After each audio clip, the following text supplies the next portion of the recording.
Ladies and gentlemen, welcome to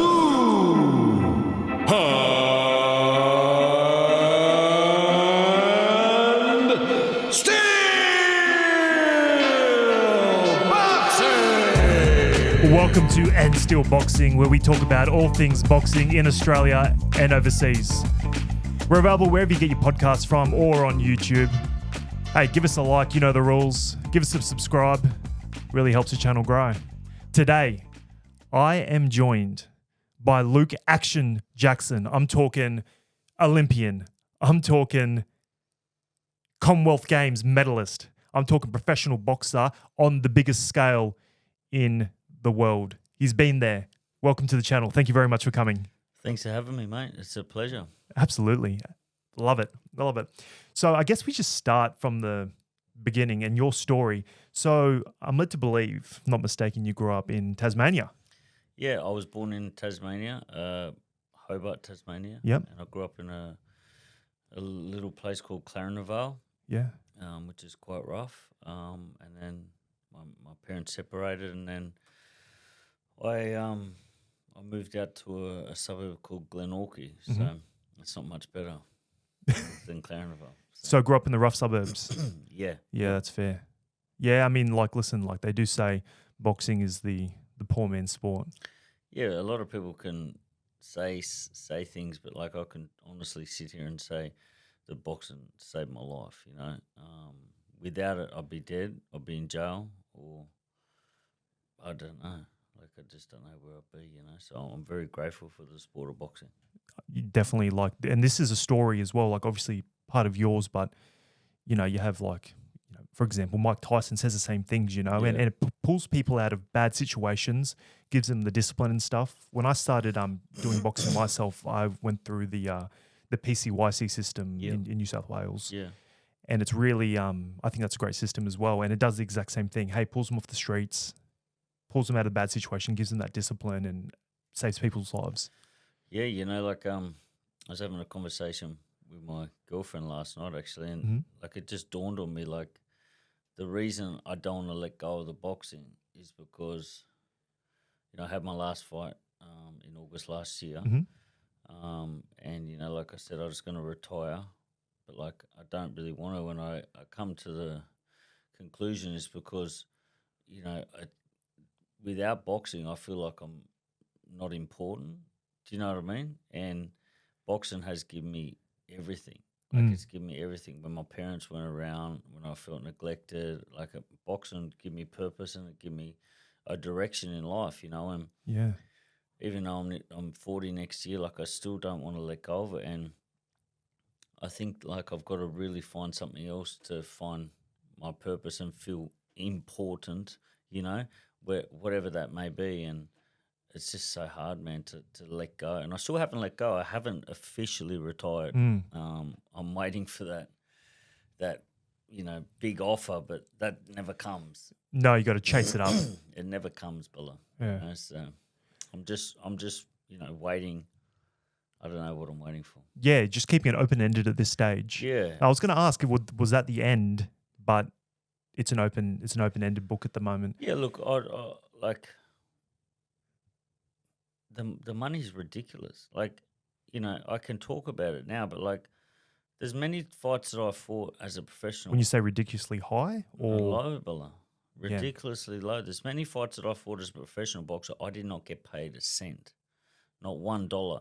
I'd spend 8 weeks in Sydney. I'd train, and then I'd have the fight, and I wouldn't get paid. No one would pay me. So there was a promised amount, and they're like, no, not happening. Well, sort of there thing. was not even any conversation about money. You've got a manager, and you've got a trainer, and you've got a promoter. When I fought on my promoter shows in Melbourne or in Tasmania, I got paid. When I fought in Sydney, I barely ever got paid. And that was, just the way it was. It was it was a fucking joke. It was almost. It's like you're a musician in the early parts of your career. It's like, oh, come play, or AKA fight for exposure. Yeah, and you're fighting out the back of Western Sydney, which I've got nothing against Western Sydney, but you expected to sell tables, 3.5 grand a pop. You'd sell them. No alcohol on these tables. Like the majority of my friends love alcohol, so Yep. you're selling them these tables, all this for all this money, and there's no alcohol, and they're expected to come and watch it, and then you do that, and then you don't get fucking paid. Like it's just, and and that comes back to Got to eat. your team's not doing their job well. Your team's not looking after you. But this just doesn't happen to me. This happens to a lot of Yeah. the boxers, like 90% of the boxers. I am all for, boxing Australia, but let's see how many of the guys at the top could do what they do if they had to get up and go to work every day. I was having a conversation with a good friend of mine, That's the game changer.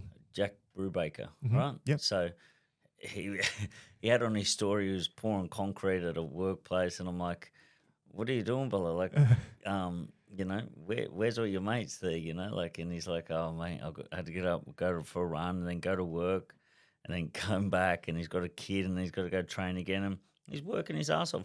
Bella, see how many of the big time fighters that have constant sponsors and looked after that can get up and go to work all day and train. It's like that's 90% of fighters in Australia that have to do that. Would you say so true. Would you say the X factor for where like Australian boxing, say, versus US, let's go, that the depth and that sponsorship and support isn't there like there is for, say, one of these like really vaunted amateurs coming through? Like, you're a gold medalist. Yeah, I want to sign you straight away to a promotion company. We'll square you away. We'll take care of you. That doesn't happen as much in Australia. Do you think that's where it's... Yeah, obviously the depth in America is huge. Mhm. We've got some very, very good fighters here, and good on them. I'm not one to be jealous but they're taking the opportunities they've got. But a lot of fighters, man, we don't get money. You got no money. You got to work for your money, and then you fucking got to sell tickets. Yeah. Like, for instance, No Limits Boxing, right? I've had 2 fights on their show. So I fought back in 2020 on a show out at Bankwest Stadium against a guy by the name of Tyson Lantry. I lost a close decision, which I thought I'd just nabbed. It was the worst performance of my career. Mm-hmm. But they paid me $6,000 for it. I sold about $50,000 worth of tickets for that fight, right? They paid me $6,000. They paid Tyson Lantry $4,000, right? I asked for the rematch straight away. Yeah. They fucking made me wait nearly 3 years, Bella. 3 years. And I don't give a fuck anymore about what people say about me. So I'm going to say it straight out. I love the honesty. And it's like the clarity and the clearness of this is perfect. So Tyson Lantry and his team demanded big money for the rematch, right? And I'm like, Bella, just you take the $6,000, I'll take the $4,000. We'll just swip it round. Yep.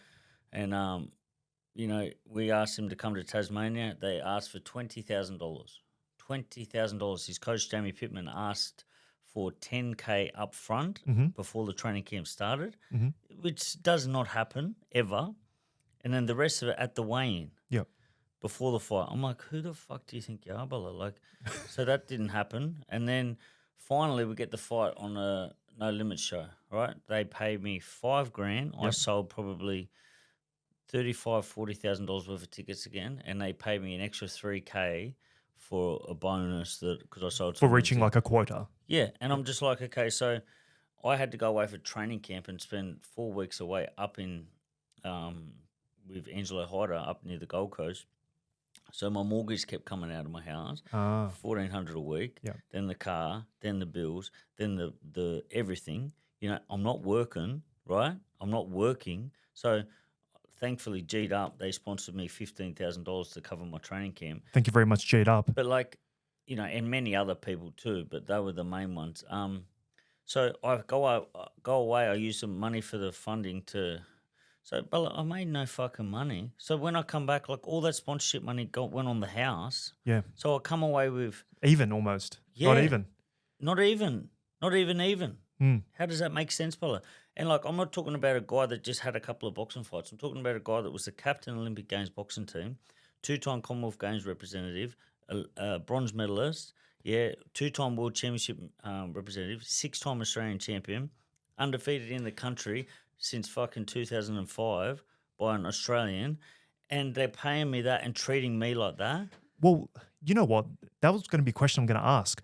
So those titles that you've had here, essentially, my question was, you've had this extreme success. I'm talking Olympics, Com Games, world titles. You're a vaunted and very decorated boxer within Australia.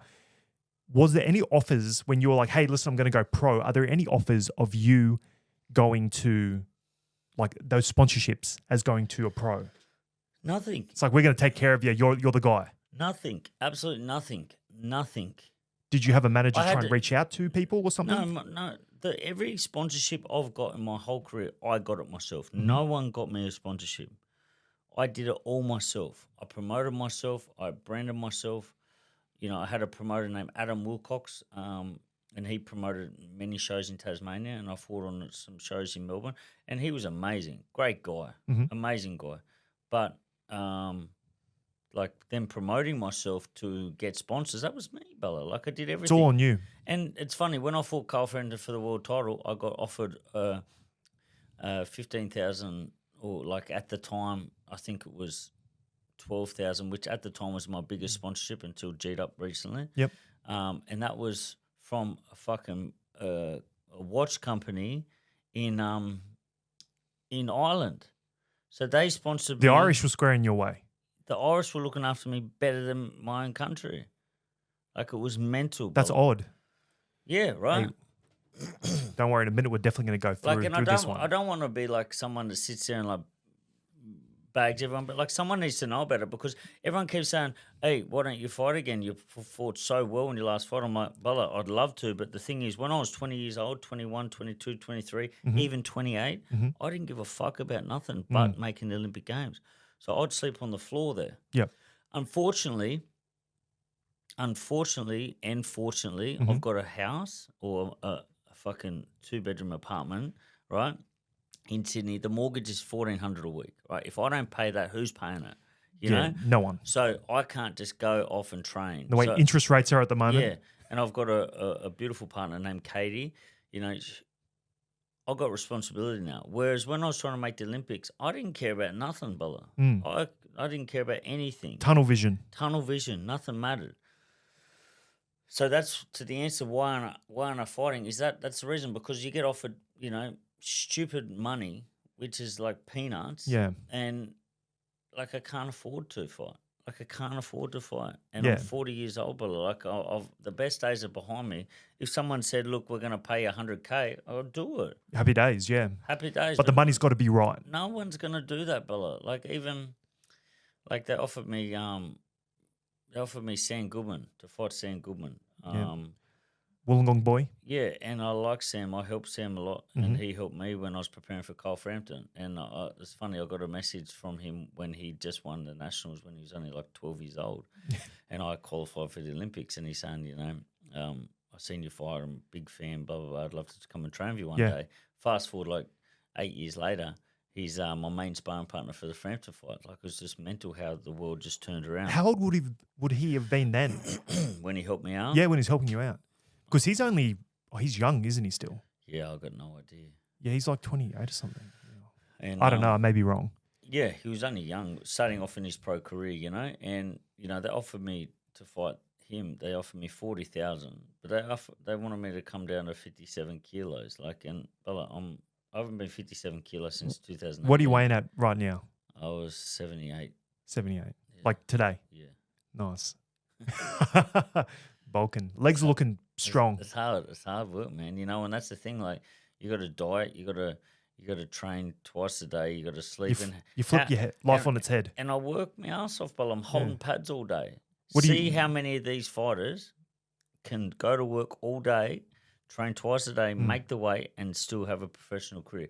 Because 90% of Australian fighters do that. There's 10% that don't. And I'd like to know if them 10% can do it this way, because I'm damn sure we could fucking do it their way. Yeah. Oh, 100%. Yeah, and It that's just fucking annoys me, but like, not one again to hate or anything. Nah, it's definitely not hating. You're being real. I'm You're being real, realist. brother. Like I'm being like people want to know why did someone get there and you didn't get there or blah blah blah. Obviously, they deserve it if they got there, but if they've had help financially, that makes a big difference, bro. You know what? And a little bit off the side note, this is like reflective of anywhere in your life, right? Yeah, like, that's not just boxing. Like It's you anything. have someone that comes from a rich family. Hey, we'll take care of you. We'll take care of you. Go to university, say, and then sure, go to do medicine. You have to do that full time. Well, sure, that's just having somewhere to sit down as a family and have a fucking a meal together. And when you grow up in chaos, in shit conditions, that's a game changer. yeah. No wonder these people, there's no support networks. There's not, brother. Yeah, and you jump to boxing, still no support networks. Okay, it's on me now. Yeah, it's just like I've made no money from the biggest paycheck I got was when I fought Kyle Frampton. Mm-hmm. I think we got like 60K or something like that US. Yeah, I had to pay 15% to my promoter, 10% manager, 10% coach, and they deserved it. 100% they deserved it because they didn't get much through my whole career. But then that doesn't leave you with much, And I took my ex-partner at the time. She was from Ukraine. I took her back to see her family, and we went all around Europe. And then I paid the rest of it off my house in Tasmania. But slowly but surely, I redrawed every last fucking dollar off that and put up my nose, and everyone else's nose. So that's that's that. Well, if you don't mind, going into this one, so you've made it pretty clear throughout your career or recent part of your career that you were having some substance abuse issues and some mental health issues. Would you mind going into that a bit more for us? Yeah, of course. I've always had some sort of mental health problems that I didn't really understand because when you're growing up sort of by yourself, no one sort of sees what's happening. Yeah. So a lot of things went unnoticed. I had severe OCD. Mm-hmm. I used to have to touch things a certain amount of time and cleaning and making sure things were safe and and just I was abusing marijuana as a kid and dexamphetamines and stealing and dropped out of school and all that sort of stuff. But then I sort of pulled my head together and become a boxer and said I would pull my head in. And did you start? Is it true that you started around 17, 18 years old? Yeah, I started at 18. 18. Yeah. And I stopped doing everything. I was so dedicated. Yeah. I'd barely drink, I'd have a drink after a big fight. Yeah. But that was it. And there was a plate of cocaine that would always go around the room, and the boys wouldn't even pass it to me because they just knew, like, don't waste your fucking time. You probably get slapped from doing that, Yeah. And I never judged anyone. I just thought, like, it's not for me. Yeah. And then I, after Olympic Games, I was with a girl by the name of Jayan. Mm-hmm. And, I was ruthless in my pursuit to make the Olympic Games. Ruthless. Like, I missed out on Beijing by a couple of points to a guy that I'd beaten 4 times or 3 times. An Aussie? Yeah, and he beat me by 2 points or something. So I had to wait another 4 years, And in that 4 years, I broke my back. I had a stress fracture in my back. I broke my hand. Are these boxing overuse injuries? Like you've trained too hard? Yeah. Gone too hard in the paint? Yeah, and that put me out for nearly a year. And then I had like I was suffering for all these mental health problems that went unnoticed and I didn't know what was happening. So when you went through like these injuries, say you're down for 6 weeks, that would make it worse? Yeah, of course. But, even like leading up to the fight with Paul Fleming, the last one, I couldn't sleep in Samoa and, looking back now, that was all part of my OCD. I was worried about not being able to sleep and then so I couldn't sleep. Just couldn't sleep for like fucking days, man, and then trying to fight. I had 2 fights, stopped both the boys, and then fought him and lost by a couple of points. But so then when I made the Olympics, after my life was amazing, brother. Like I had a nice girlfriend and my dogs and exactly where you want it to be. Yeah, I mean, that is such an achievement. And then the Olympics didn't go the way I'd planned it. I lost first round to a guy from China, and the guy that won the silver medal and the guy that won the bronze medal, I'd beaten both of them like 6 months earlier. Really? So like I was. Where'd you beat them? One in Russia and one in Azerbaijan. Really? So the Australian Institute of Sport was sending like a boxing team to these major events? Yeah, we're going everywhere. Yeah. All for free and everything paid for. It was amazing. You know, so I was red hot favourite to do really well, and Yeah. you know, I was captain of the team, and then Hey, after the Olympics, not only did you go to Olympics, but there's been a captain. yeah, And it's congratulations. a big honour, you know. So after the Olympics, I come back, and me and my girlfriend, you know, we started having, you know, bumping heads, and Mhm. unfortunately we split up. And that fucking really hurt. And I felt betrayed and let down, and you know, same sort of way my mother treated me as a kid. And Like a I, trigger almost. yeah, and then one night the plate was going around, I just grabbed it, and fuck, I didn't care. And from that point on, that was in 2013. Hmm.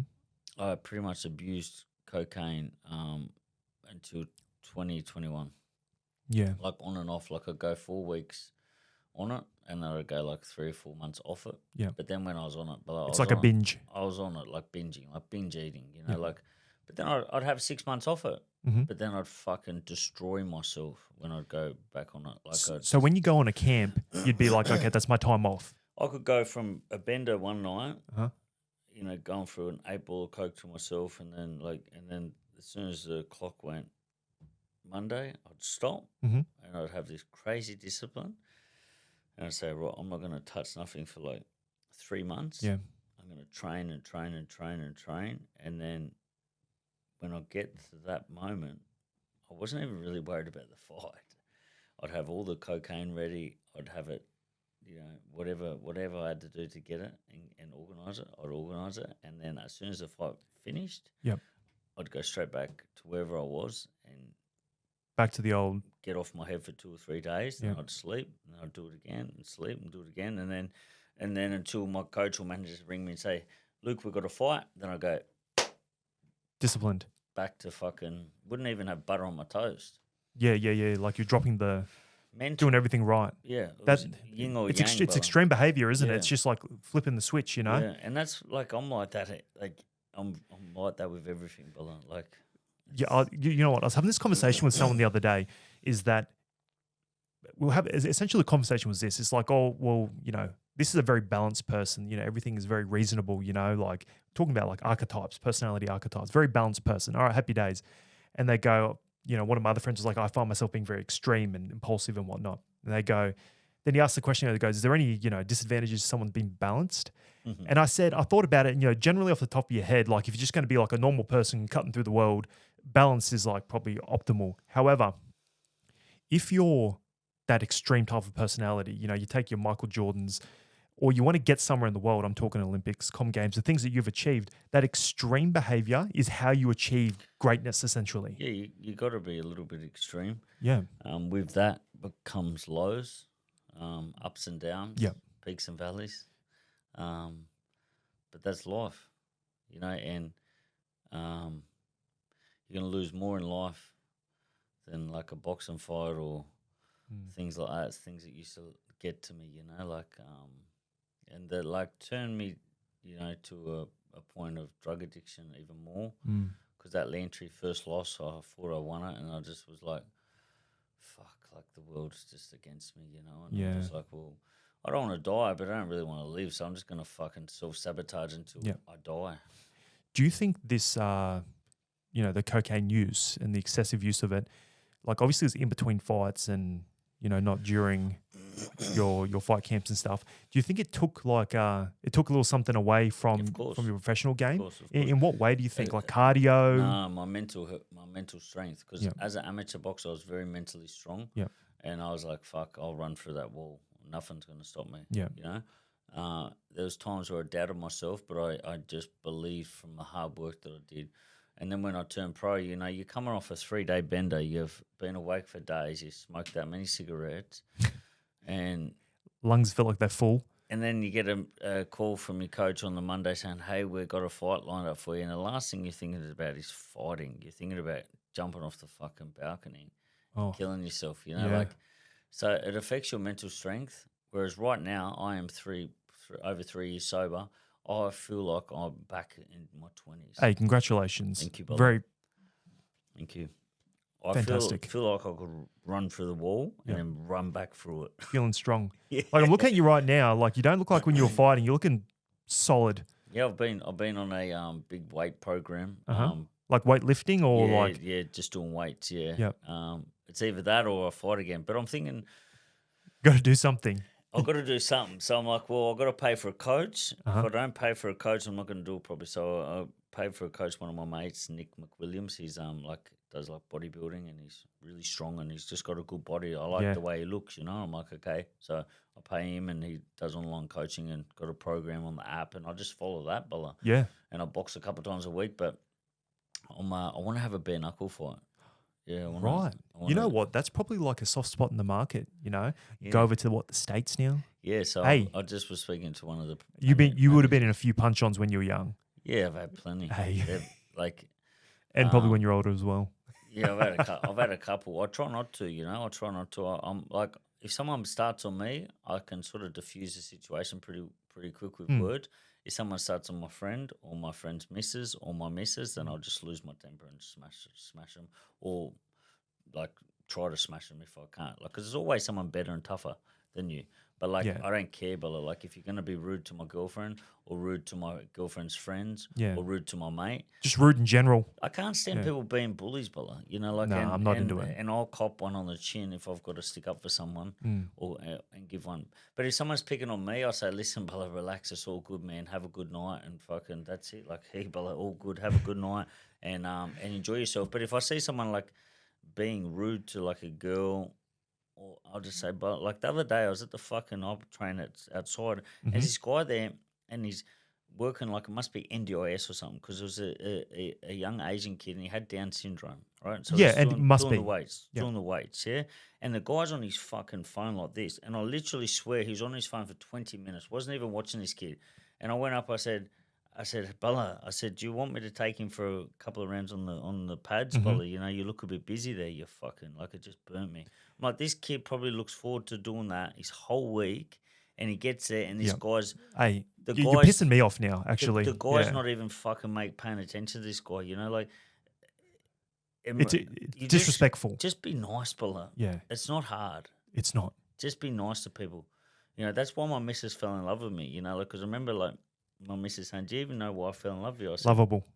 I said, no. She goes, it's because I'm hot. No, because I'm 6 foot and built. Yeah. No, she goes, because you were so nice to me, and it just made me remind myself that, like, just do the basics, Bella. Be a good person, do the basics, and be nice to people.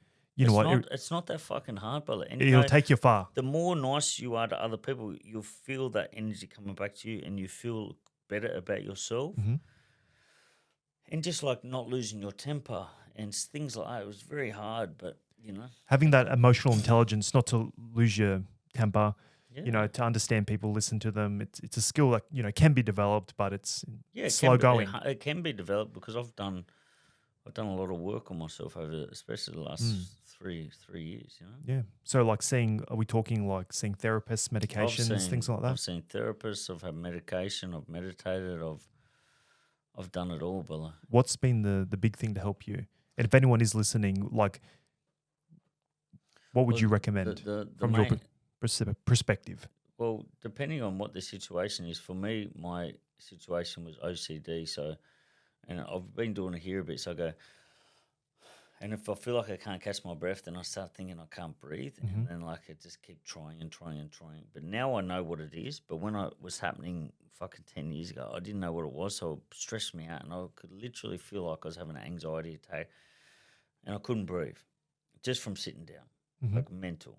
But when I was training, it would go away. So it was weird. I couldn't understand it. So I went and seen a psychiatrist, and they diagnosed me with OCD and put me on medication, and I've been on and off that for the last 15 years or so. But that went unnoticed as a kid because I grew up by myself. I had no one around me. In and out of foster cares a lot. And, oh, really? Yeah, and and then I just had to figure it out myself. So then like, well, that's a problem on its own as well. Like leaving kids alone, essentially, and Yeah. like you think about when I was a kid as well, like if you didn't have like those key support networks, you know, I don't know where I'd be. Yeah, like my mother, I had a funny relationship with my mum. She was always pushed me away, and I didn't feel love from her. Did you have siblings or an only child? Yeah, I got 7 sisters and 2 brothers. Yeah. Okay. But all different mums and dads. So like my mum and dad, before my mum and dad got together, my dad had 3 children. Okay. And my mum had 2. Mhm. My mum and dad got together, had me and my sister Ellie. And then unfortunately my mum had an affair and had a baby, and my dad thought it was his, and then they broke up, and then after that my mum didn't have any more. My dad did. Mhm. But like my mum's boyfriend, the one she had the baby to, killed himself, and then Right. my mum's other boyfriend killed himself. So it's like 2 deaths in like a couple of, like, not far apart. A short period of time. So then I was like, fuck, what's this? So then like I'm thinking, like, as a kid, like, this is what you do when stuff gets hard. So like I've thought, Okay, right. I've had suicidal thoughts the majority of my life. Even when things are going well, I've got to catch myself and think like it's always been like, fuck, okay, so It's like a habit almost. yeah, like I don't even want to be thinking about it, but I'll be thinking about it, and I think, okay, that's the way I'm going to go out. That's the way I'm going to go out with a bang. Like, doesn't make sense, but that's something that I've struggled with. But like, and then, the only time I'd sort of hear from my mum is when she wanted money off me, and she'd always ring and just say, Luke, can I get some money? And not even ask how I was, and it made me feel really shit. And then I've heard, this is a story I've definitely heard before as well. And then, I just cut her off. And there was one stage in my life where I didn't speak to my mum for like 7 years, So it was normal. And then I cut her off, and she was very sick. She had emphysema, and my missus was saying, you got to ring your mum, you got to ring your mum. So I rang my mum, and I said, Mum, no, she rang me, and I answered the phone. She goes, hey, can I get some money off you? I said, Mum, do you realise, like, I haven't answered the phone for a couple of months? Like, she know why? She's like, no. I said, because every time you ring me, you ask me for money, and that makes me feel really bad. Yeah. If that's all you want, just let me know, and I'll give you some money, and we can call it. See you later. And she's like, oh, I'm so sorry, blah, blah, blah. And then I sent her some money, and she sent me a picture saying, I'm sorry. Yeah. Like an emoji. And then the next day I was in Canberra, and always was like, if my mum, dad, or nan ring, I'll answer the phone. And what period of time was this in this type of stuff happening? So this was in 2021. Okay, so relatively 2022. recently, yeah. Yeah, 2022, like 2 years ago. And then my mum rings, and I said, Luke, can I get some money off you? And I said, Mum, did you not listen to anything I said last night? Like, Yeah. what the fuck is wrong with you? And I sort of just hung the phone up on her, and then she fucking killed herself. Oh. Which was it was so sorry to hear. It was a fucking it was tough, man. It was very hard, I had to go to the funeral and be there for my sisters, and I didn't really show any emotion, but other than anger, Yeah. And then I looked at her in the coffin, and I was just like, fuck, like how did life get like this, But yeah, I just expressed it with anger, and it wasn't until like a year after my mum died, my dog Chevy, Yep. he got sick, Yep. and the vet, they robbed me, charged me like near $60,000 trying to save him, and then he Wow. he ended up dying. And man, because like I hadn't cried for like fucking 12 years or 10 years or something, just numbed it with drugs. Yep. And then my dog died, man, and I tell you, I cried and like could not stop for months, like Animals are a tipping stone for people. that dog saved my life. Like he was always with me. I'd be off my head for days, and he wouldn't leave my side. Yep. He's your mate. Yeah, and it was hard. It was so hard. My missus never seen me show any emotion other than anger. Mm-hmm. And she was the whole brunt of my she helped Emotions. Me, yeah, she helped me show my emotions. Yeah. You know, because I was very scared to be vulnerable. Yeah. Growing up, I had to be strong and look after myself. And Yep. Look after everyone else. yeah, and to be vulnerable was really hard. So that's one thing that my dog Chevy and my missus has taught me is it's okay to cry. You know, and Yeah. that's one thing that I do try to pass on to especially the young boys Mm-hmm. and girls. Mm-hmm. You know, like fuck, if you're upset, cry. Yeah, it's That's fine. It's not. There's nothing wrong with it. You're allowed to cry. Your body is supposed to cry. Yep. That's the You way got you're tear supposed. ducts. That's the way you're supposed to laugh. You're supposed to cry. Yep. And if you feel like crying, cry. Yeah. You know, and it's definitely made me more understanding because I couldn't understand it before. Mm. I was like, "What the fuck are you crying for?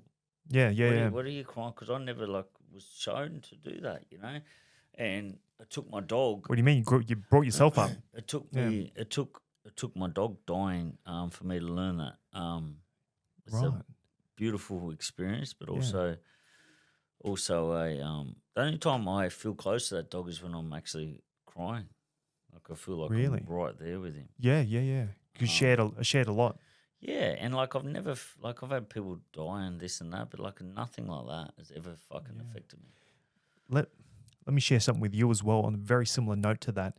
So I was in the military for a few years. Anyway, I got deployed overseas to a location, and injured people would come in. Okay, like you'd have large injuries and whatever it may be. Okay, however, one of these days, a dog got shot. Okay, a dog, and like we had wild dogs on the base where we're at, and someone shot it because they said it was charging at him. You know, skeptical whether or not that would happen. However, everyone came in, right? The dog got brought into the human hospital, all right? We happened to have a vet as well, like attached to the hospital because I was a medic in the military. Anyway, everyone crowded around the dog, right? And it was very unwell. It was breathing very soft, like, you know, fast, like it's going to die. We brought in the vet, go, hey, what can you do? All right. And then they go, listen, there's nothing we can do. He's got 7 bullets in it. They put it down. All right. These are all military people that have been dealing with like people that are very injured, big traumas coming in. That's the only time that I've seen 15 people around this animal, like a wild dog, right? Cry.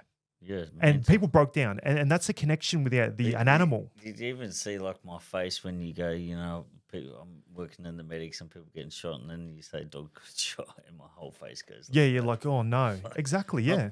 Not the dog. Yeah, not the dog. Let the people get shot and blown up, but not the dog. People get. It's mental, right? Yeah, and yeah. If you've got that, because they're innocent. If you got that connection, that's right. They fucking do nothing. Yeah, but love you. Exactly. Well, we could take a. We could all take some notes from animals, the way we treat people and the way we act. Agreed. You know, they just love, pure love. 100%. Well said, sir.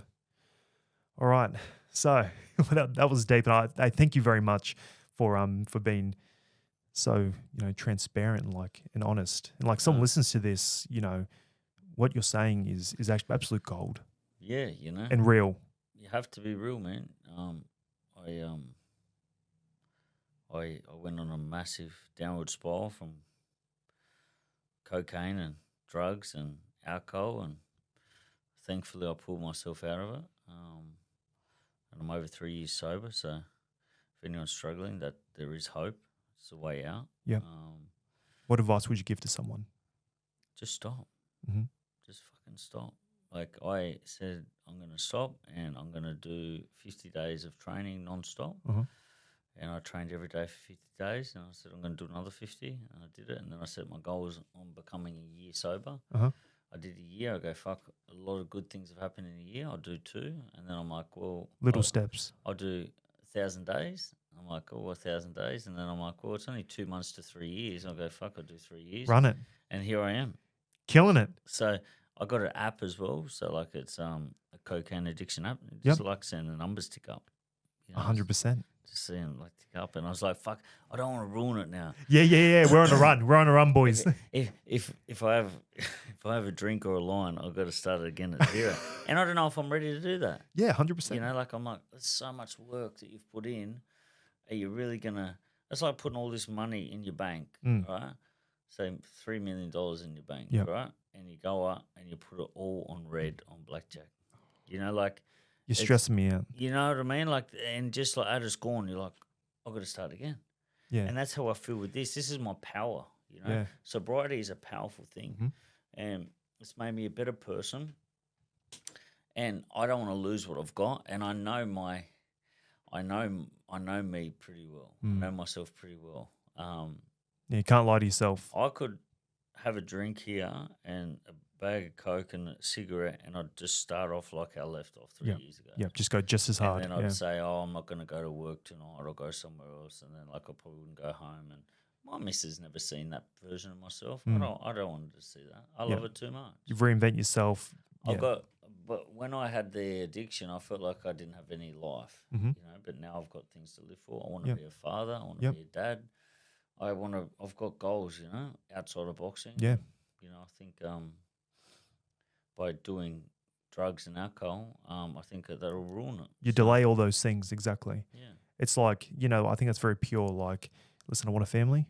I'm going to be the best possible dad that I didn't have. Yeah, I want to be an amazing dad. I just want to spend time with my kids, man, all the time. Just be there for them. You know? It's going to be hard for them and me. Yeah. But they'll always know that You've got so many life lessons and experiences to share, and I think that's very valuable on its own. You know, you pretty much know not what not to do. Yeah, like I train at a gym called No Limits Fitness Academy out of Preston's, and we had grading day yesterday. We've got like 40 kids there just yesterday, from 6 years old all the way to like 16.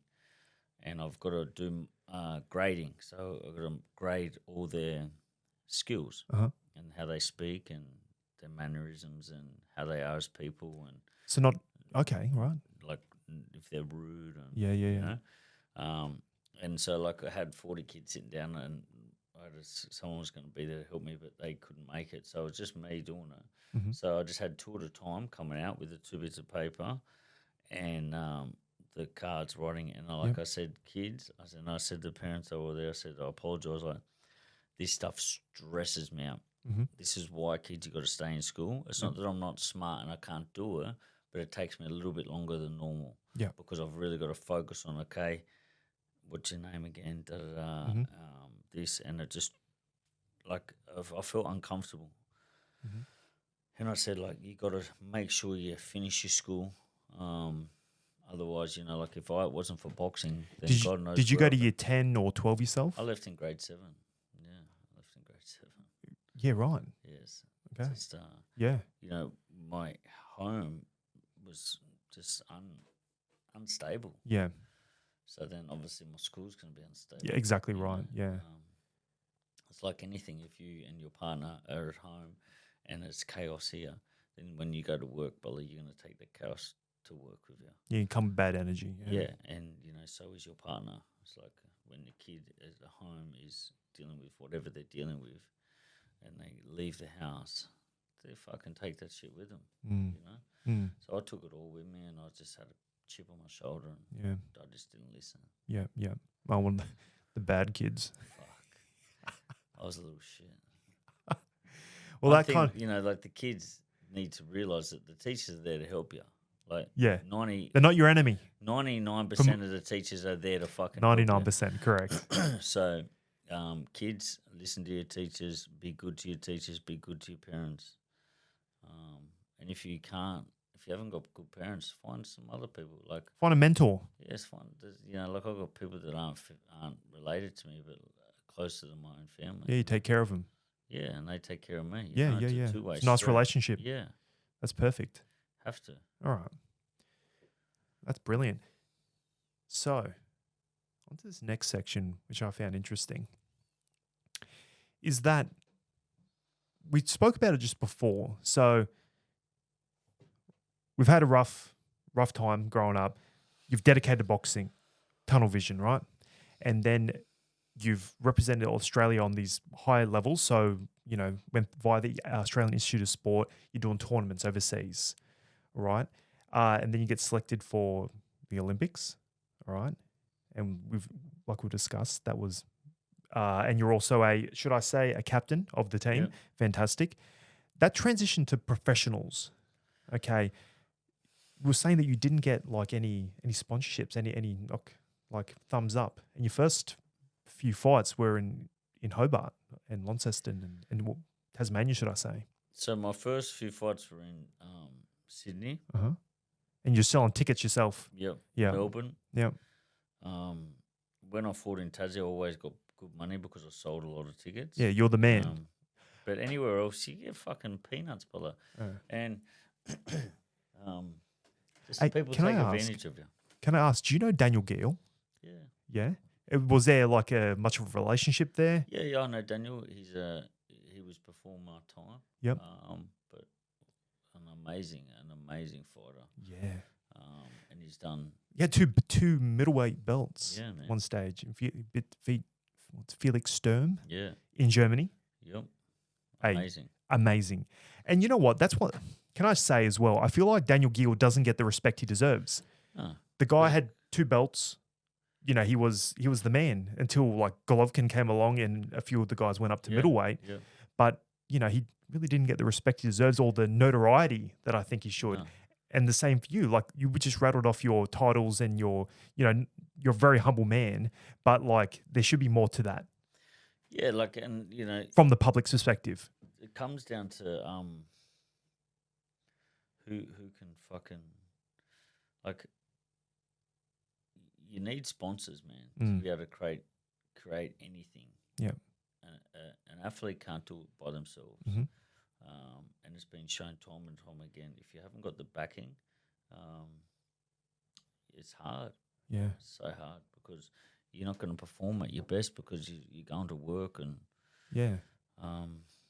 It takes a special someone to be able to do both. yeah, So G'd Up is your sponsor.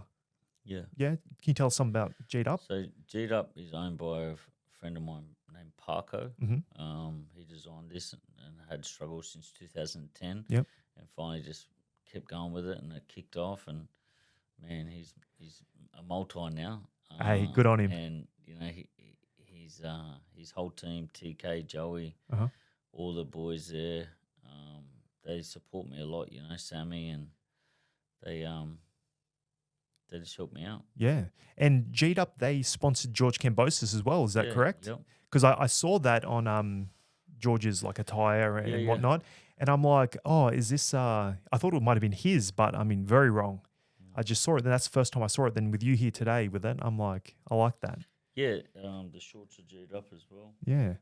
They do some amazing stuff. I want to get one too. Should have Yeah. brought me one. I'll get you one. What size are you? Extra large. Yeah. Eh? easy. All right. We could talk about all the details of your fight, but I think the one which I'm absolutely fascinated with, I've watched it 6 times in 2 days. I really want to really delve deep. So on the 18th of the 8th, 2018, I don't know if you're familiar with that, you fought Carl Frampton for his WBO interim featherweight title.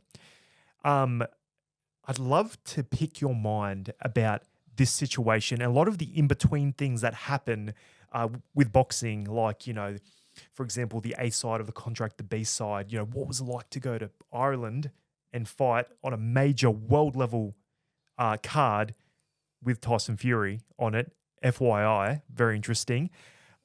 Could I ask, and like just those details, the nitty gritty of it, because it fascinates me, all right? For example, like what was the contract like how'd you even get the fight? Because you were ranked highly on the WBO at the time. Yeah, I was ranked number 5 in the WBO. I was in Bali. I'd just been away in Bali for my first ever holiday without my mouth guard. Yeah. My ex-partner. Legit holiday. Yeah. Yeah. And then I was on the treadmill in the hotel doing some running and shadowboxing. And then I got 2017? Yeah, I got a text maybe Early 2018. Early 2018. Got a text from my promoter at the time, Adam Wilcox, saying with the picture saying you're WBO number 5 now. Nice. And then, had a couple of chats with Mike and my manager and Adam, and they were saying that, they were trying to organise a fight against Frampton. Yep. For his homecoming. And then, they announced that it was for the WBO interim world title. And then I was at a restaurant in Tasmania called Maldini Cafe and Restaurant, and I got a call from my promoter, Adam Wilcox, and he said, "The fight's on. We've got it done. It's on August 18. Let's go." Oh, boy. I'm like, fuck, let's have it. All right. So you didn't even speak to the Frampton team. That was just manager on manager. Yeah, so then I got the contract. What they expecting? So, like, in this spot, he would have been A side. Hey, we're bringing you over. Like, you know what I mean? A side, B side. So they flew me over. I flew over by myself 2 days after that for a press conference. Flew all the way to Belfast. And I've been to Belfast twice before. In your suit? For the Olympic training camp before the Olympics. So I flew all the way over there, done the press conference, and after the press conference, I've walked into a room and Tyson Fury sitting on the couch similar to that, and he's getting an interview, and he's like, "Oh, wait a sec, I want to bring Lukey Jackson over here for an interview," and that's when I first met Tyson, and he was a great guy, and it's funny, after all them years, he fought on my undercard and. Hold on, there's too much I want to ask you. I'm a big heavyweight fan. I'm a big Tyson Fury fan, all right? I think the guy cracks me up. I want to ask you for real, all right? Is he like a genuinely nice guy? And because I know a lot of boxers okay, what they present on, the media is different to what they actually like. I've heard that about Anthony Mundine. Yeah. Heard he's the most genuinely lovely guy. Anthony's a great guy. Yep. But he presents himself as the bad guy. Made money. Yep. Yeah. So Tyson Fury is a legend. He sent me a voice note when I was struggling with addiction, saying, you got to. He was going through the same thing, right? You got to get yourself another fight, get back in the gym, and you'll come out the other side. And I'm not saying that stopped me, but a couple of days later, I'd stopped. So yeah, it's like a tipping stone. All right. Yeah. So what did that team expect in the contract? Like, you have to do X, Y, Z. Was there anything special or? Yeah, I just sort of. What did that look like? Nothing really. They give me allocated areas for the tickets for my family and friends. Yeah. How many tickets? 15? Yeah, they had to buy them. We had to buy them. Right. So I probably had 10 people fly over, or 15 maybe. Yeah. Had your crew? Yeah, the solid ones. Yeah. But yeah, we trained here in Sydney with my coach at the time, Billy Hussein. Yep, Billy. We trained extremely hard. Then we went to Dubai on the way, Mm-hmm. and we stopped over there for a week, I think. Was that a bit of the time difference? No, getting it was just good? to help get the weight off as well. It was a bit hot there. And Because I know you did come in pretty light, and he came in at the max during the weigh-in. So I have never come in that light. Yeah. So there was something wrong with the scales. I've never come in that light. Okay, right. And he come in right on. Right on the scale. Yeah, okay. So there was something. Yeah. But that's his hometown, and anything can happen. and I think by then, the drugs and just had a lot going on in my life, and So this is the biggest fight of your life at the time, and there's still a lot of busyness going on in the background. Yeah, of course. I was abusing coke, and the fight was there, and I went out and I did my best, and I was determined not to quit and determined not to get knocked out, and I'd never quit. I'd rather get knocked clean out cold. I got hurt to the body with a body shot in round 8. I got hit with the second round, popped my eardrum. Fourth round, popped the other one. Dropped in round 8, and then stopped in the refs my corner through the tower in round 9. Yeah, it was, yeah. So during that build-up, so you're training hard, you're going hard in the pain. Standard. How did you, what did you see? Okay, we got Frampton. What was his weakness? What was your game plan? And how was that developed with Billy Hussein? The game plan was just to box him, outbox him. Okay. But So you thought he was like more of a brawler. brawler. Yeah, I just thought I'd be able to outbox him, but he had I couldn't read his jab. Mm-hmm. You know, he had like this strange jab where it's sort of here for halfway and then Yep. smash it. So bang, and it just kept catching me. Yep. And the gloves are so small. Yeah. He never hurt me to the head at all, but to the body, he got me. But that was the first time, Because I was first and only time I've been down in my career. precisely. So, what were you feeling when you jumped in with him? Obviously, you had that sort of that jab that you're talking about, but you know, like the commentators were saying, like, "Hey, this guy's a strong man. Like, yeah, he's featherweight, but like the guys that he's sparring says he cracks. Like, did this man crack?" Yeah, nothing I hadn't felt before, Mhm. but just when I threw a left hook in, I think round 8. Yep. I threw a left hook, and he caught it and threw a left rip. Yep. Right, and got me there, so I was opening up, Yep. and he hit me there. And I remember as I threw the hook, I went, "Whoo," and I got hit, and I go, "What's that?" And then I was sort of like, it was just a funny out of body Yep. feeling. I was like, "Whoo." Yeah, and it just And it sort of spun me around. Yeah. And then I got up, and then like he was trying to take me out, and I was just going like that. yeah, no, Bang, bang. Like I didn't because he's care. cracked you.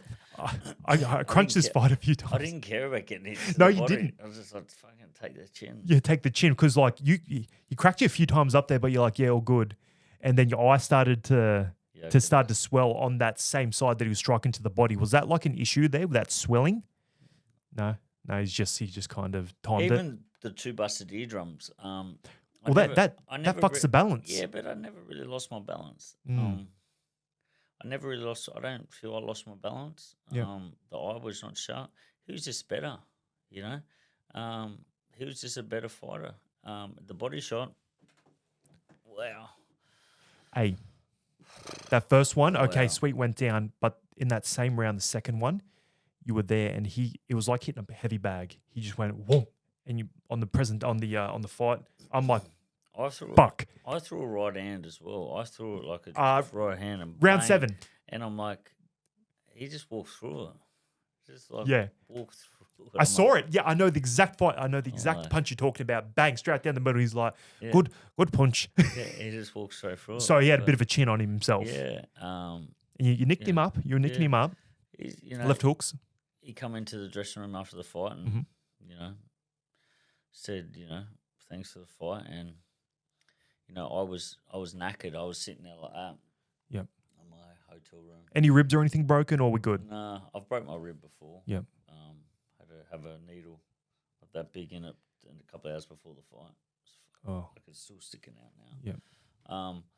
So I was sitting back in my hotel room, and I was like, I couldn't even have a beer. I Yeah. was fucked. So I You're went done. to sleep, and then the next day I woke up, and I went out in Belfast, and I was off my head. Yeah. Right, I shouldn't have been drinking. Mm. Like I probably had a concussion.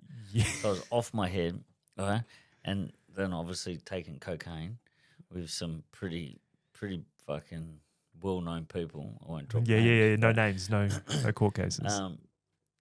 And then I went back to the hotel, did not sleep, and then straight from the hotel to the Belfast airport, these kids coming up wanting to get a photo of me. Yeah. I'm off my head. I haven't slept. I'm like, yeah, but I know. Hey, where- kids.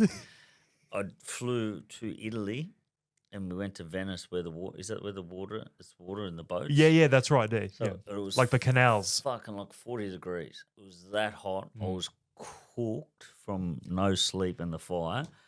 And then I'll get there and I just slept for a day instead of going out and seeing the beautiful Italy. You're done, yeah. I was like, fuck, I'm cooked. Yeah. And then that just fucking continually happened. And So Frampton in that spirals like what we were saying before. Would you say Frampton was a gentleman throughout the whole procedure, yeah. the whole fight? And even experience? afterwards, like, we keep in touch. And when my dog got sick, he sent $2,000 to me to help with my dog. I didn't even know how we got it in there. Yeah. Like just a proper gentleman. Hey, that's a gentleman. Yeah. What a legend. That's actually Yeah, like, hey, it's stories like that no one talks about. Like nah, he, what a legend. And he sent me a voice. Thank you, Carl. Sent me a video the other day. He was in Dubai. Yeah. He sent a video to one of my friends and told him to pass it on to me. Just a good person. But Yeah. Just a real guy, Bella, like a real nice guy that just fought for his family. That's what it is, Amazing. man. And you know what? They have like a fight like that on the international scale. Like you went there, and were the people receptive? Like obviously it's Amazing. hostile, right? Like No, but amazing, brother. Like I get looked after better in Belfast and Ireland than I fucking do in my own state. yeah, yeah. Something about Australia, brother. Like people here, they hate. They hate on anyone doing something, Hey, whether that be boxing, football, yeah, anything. You try to do something, nah, you're a piece of shit. You're a loser. You're a bum. You fight someone less than you. Yeah. You bash bums. Yeah, You yeah, fight yeah. someone better than find you. tomato cans. You fight someone better than you. You're a bum. Yeah, Like you you're a can't do anything loser. right. You can't, brother. You can't do anything right in this country with the sporting people, and it's always the people sitting on the couch doing fuck all with their life that want to bag you. I've heard it all, brother, and I never used to write back to them. I just ignore it. But now, brother, I get on there and say, "Listen, brother, come to the gym and see me." I'm done with being nice to these people. Like You're and calling people- them out. And people say, "Don't waste your time." I say, "No, I'm fucking happy to do it. I'm not wasting my time. I'm actually enjoying telling this person to shut his fucking mouth. And if you got something to say, brother, come and see me." They won't. Like it just like people have something. People have an opinion on everything when they shouldn't have. Like I'm not going to sit there and tell a lady how to have a fucking baby when I can't have a baby. Yeah, That is out of my. I can't do that. So I've got to put some respect on her name and say, "Babe, you're doing an amazing job. you're doing the thing. You are awesome." Where people can sit there and never had a boxing fight, but they can go, "Oh, he's a bum. Look at, I'll jab quicker than that. Look, why doesn't he throw the right hand? This and that. Like it just doesn't make sense, brother. Sit down and shut your mouth. You know what? Let's burn it. It's Hey, firing me up. that's you're cracking me up. You're cracking me up. That's me when I'm watching Tyson Fury, Alexander Usyk on Sunday. I'm like, sitting "Move here. out of the I'm fucking sitting way." here. I'm like, Fury, you gotta move, you bum. Yeah. I'm yelling at the TV. Move, me, move. I'm the bum, but I like to, No, there's be a sick. there's difference between saying that, but then going on social media, going out of your way Yeah. and putting negative comments on people's, usually behind a fake account.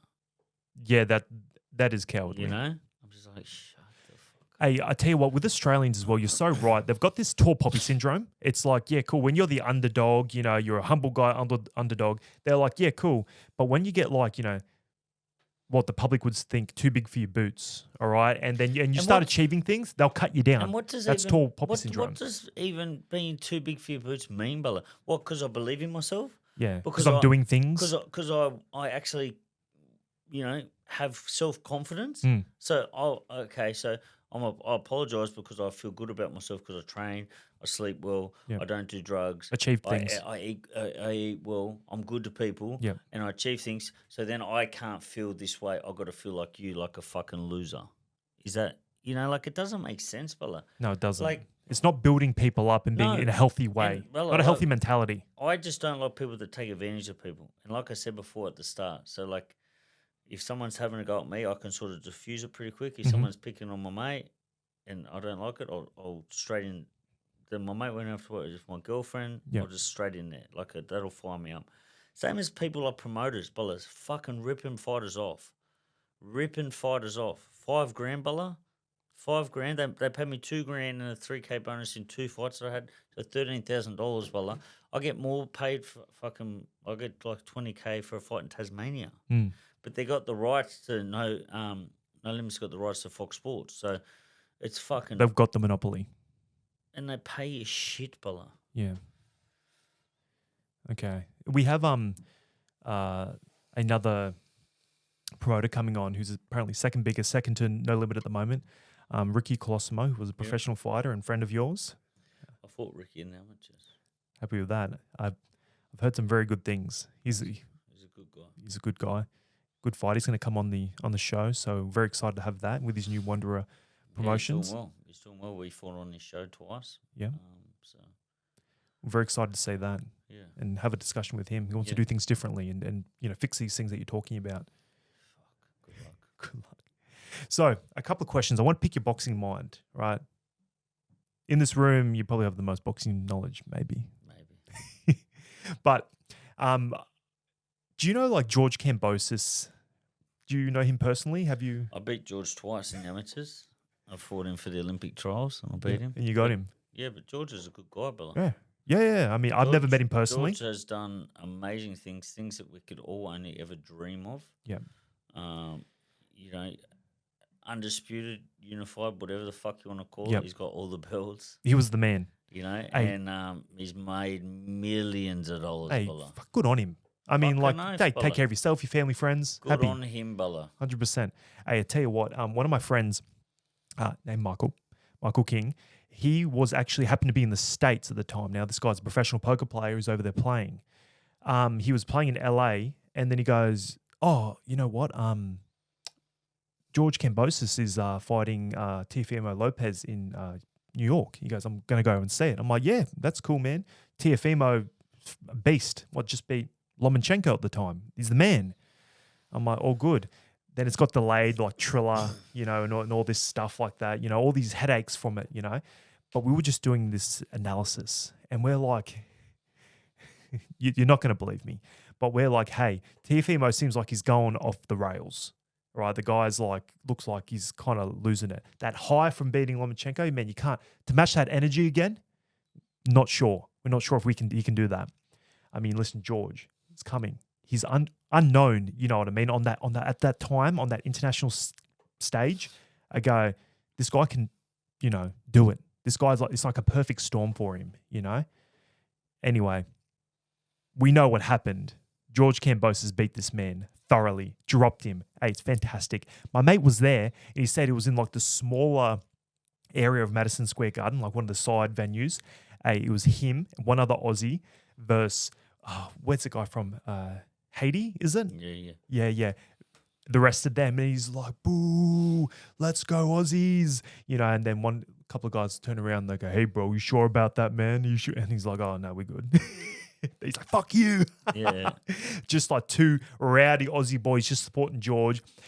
Hey, when he won, when they announced his name, they're just putting it on him and they're just not saying anything. It's like, how about that? Let's go Aussie. I know, I love it. Legend. Hey, and like just to be there for that, then he went over to like they were doing like a signing at the end. He's like, George, man, you're the best. I love you. I'm so happy you did that. You know, Yeah. good on him. Come back. That's fantastic. Obviously George sadly didn't get the win against Lomachenko. Hey, Lomachenko's built different. George fought them all, Bella. George didn't have to fight Devin Haney after the Lopez, but he did it twice. The He didn't have man's to never fight- ducked. Never. Credit to him, Bella. 100%. Hey, and that's another thing that I think as well. Like I've said this a few times in the last few episodes, is that George Kambosos, by bringing those three big fights to Australia, to Australian eyes, to the media, hey, it's bringing the attention to the sport in the country. And I think on like that macro level, in 10, 15 years, though, bringing those fights here will generate a world champion. What do you reckon about that? Of course. Inspiration. You know, I roomed with Jeff Horn at the Olympics. We got the same Olympics as Jeff. Yeah, and I don't think there will ever be a bigger win than him versus Manny Pacquiao. That was as big as it will ever get for an Aussie. That's a superstar. That's like He beat a superstar in Brisbane. like what was it, 50,000? Yeah, like 50K. Booming. So you know, I don't think there will ever be one better than that. To be fair, unless George beat Lomachenko. Yep. But still, Manny Pacquiao. We're talking. Like, Yeah, he's the face of boxing at the time. Him and Mayweather is like 50-50, you know what I mean? So I don't think there'll be anything bigger than that. But we'll have to wait and see. That's the beauty of it. Yeah, that's right. I mean, just say Goodall. Goodman, We'll cut that. Just say Sa- Goodman, Sam Goodman. Sam Goodman, Mr. Sam Goodman from Albion Park, Wollongong, very close to where I grew up. If he beats Inoue, Huge.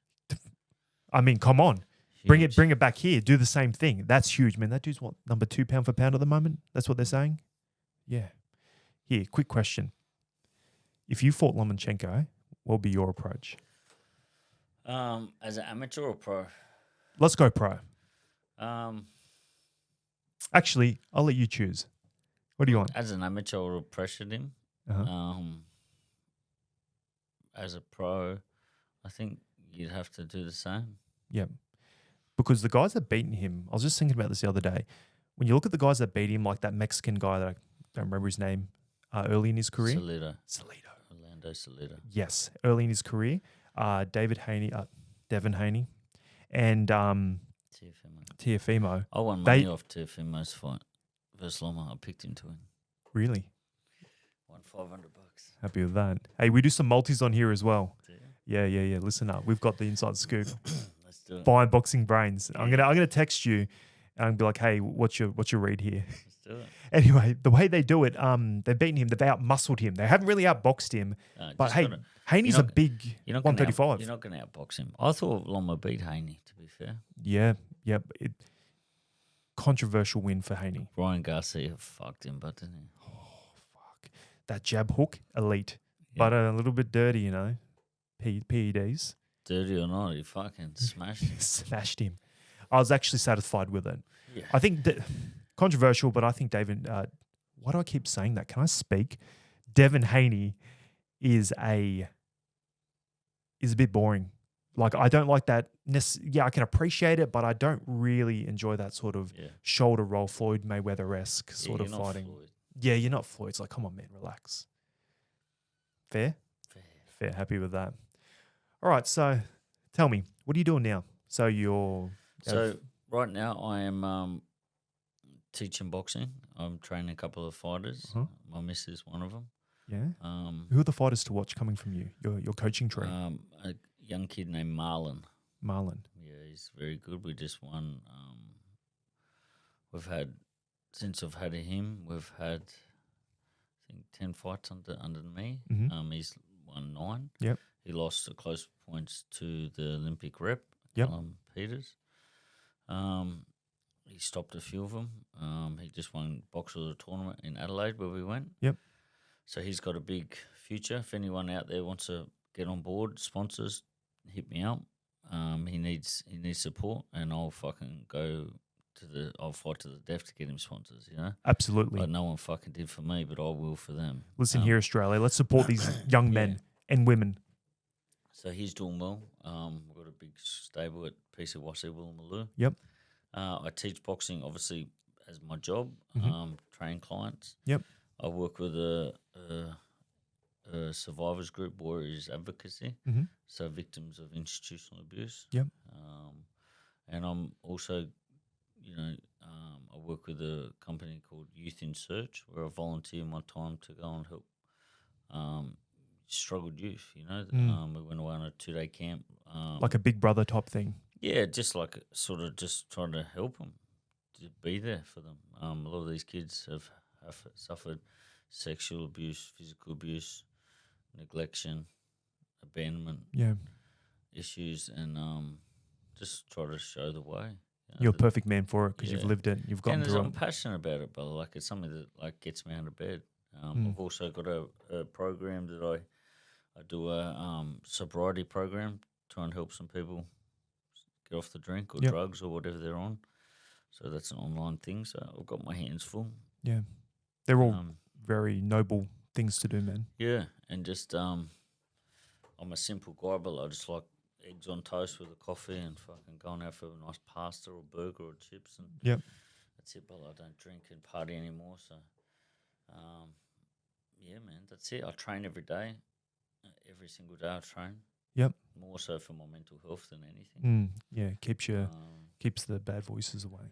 Yeah, and just try to be a good man every day. Just try to be a bit better. It's hard, but fuck. Man, I know I've just recently met you, but you seem like one hell of a man. Yeah, I'm humble. I'm doing my best, Billy. You know, I just want to be the best partner I can be for my girlfriend and a good dad, bro. Yeah. I just want to be a really good dad. I think that's my next goal in life. Your calling. Yeah, my missus just got to give me a baby. Pressure. Here's the pressure right now. Yep. There's the call out. Yeah, she knows. Don't worry. I tell her every day. Beautiful. Well, sir, thank you very much for coming on. I really appreciate it, and thank you very much. My pleasure, brother. Thanks for having me. Absolutely. Until next time, ladies and gentlemen. Thank you for listening. If you liked this episode, please subscribe. subscribe to the channel for future content.